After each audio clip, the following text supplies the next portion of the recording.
Welcome back to Social Media for News Organizations. This is Dr. T again. Today we're going to be talking about building an audience. In order to do anything we're supposed to do in news organizations, we have to have an audience to listen to us. You might have heard before that you can actually buy Twitter followers, and that is correct. But please don't ever do it. The types of followers you're going to get when you do that aren't the ones that you want to have to fulfill the end goal that you have in mind when you're doing social media for a news organization, or even for yourself for that matter. They might not even care who you are, live in your area, or even speak your language. There was a person that I worked with at a previous job that actually told me about the fact that some of the Twitter followers that an organization he worked at purchased actually lived in another country and had no idea how to speak English. And you can buy Facebook fans too. That is, if you have the money to spend for it. They're all yours for a limited time. Once again, very bad idea.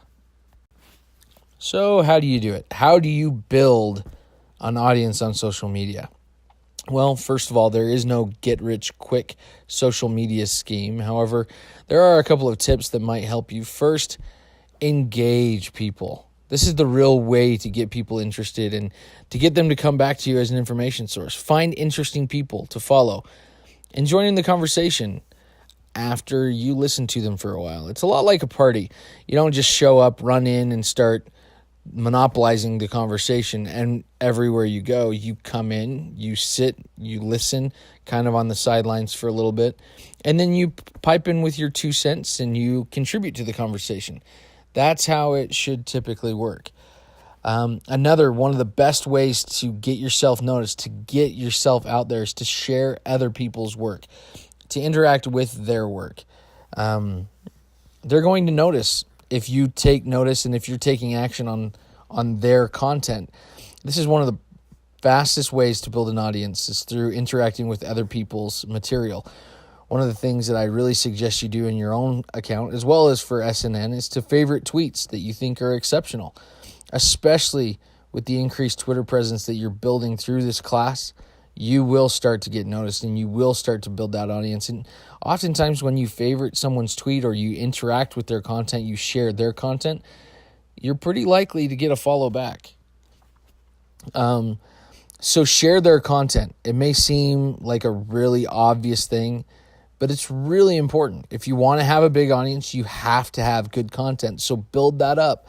And so if you see something that you like, you feel like it's good quality, then go ahead and share it. Bring it into your own channel and use that as a method of actually telling your future audience and your prospective audience what they can expect from you. Also, you may want to consider promoting your social links. It could be a little more of a roundabout way to do things, but you can put links to your social accounts on different channels, including email signatures, your business cards, resumes, digital portfolios, all that kind of stuff. And if you're pointing back to your social media channels, please make sure that you actually have something there for them to look at.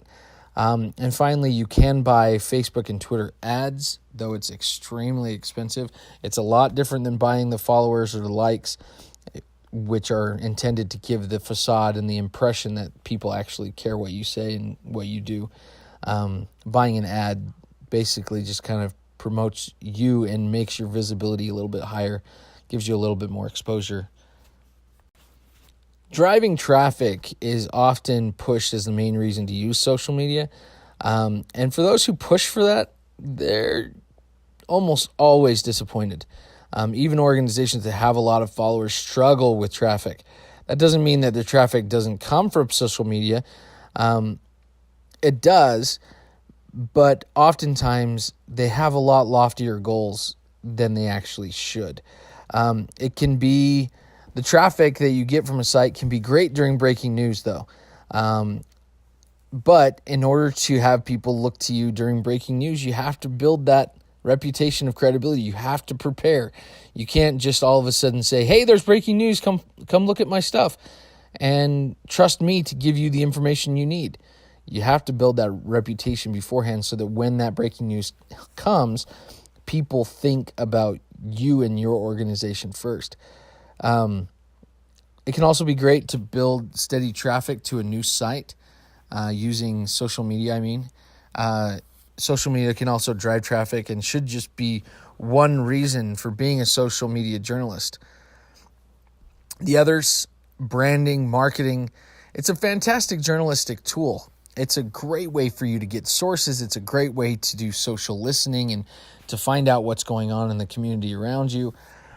And honestly, traffic, when you're talking about traffic, it all boils down to the fact that if you push for traffic, people will notice and you'll push them away. They expect people to be real, to be authentic. So please, please, please don't be one of those individuals who approaches social media as strictly a tool, but use it as a conduit to actually interact and engage with your audience. Well, that's it for this one. Pretty quick lesson. Quiz time. Head back to Blackboard.